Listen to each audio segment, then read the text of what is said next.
In this tutorial, I'll show you how to use Deribit Leverage. Deribit is a powerful platform for trading Bitcoin and Ethereum derivatives like futures and options. One of its key features is leverage, which allows you to control larger positions with a smaller amount of capital. To use it, firstly sign up or log in at deribit.com. Deposit Bitcoin or Ethereum to your Deribit wallet. Then choose Bitcoin futures, Ethereum futures, or options from the top menu.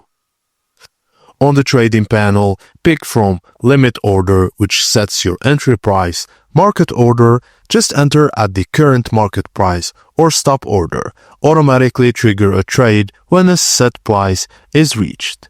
Deribit uses cross margin by default. That means your entire account balance is used to maintain the position.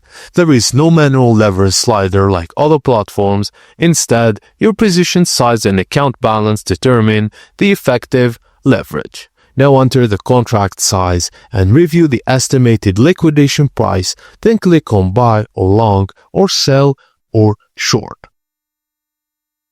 Now all you have to do is monitor your position.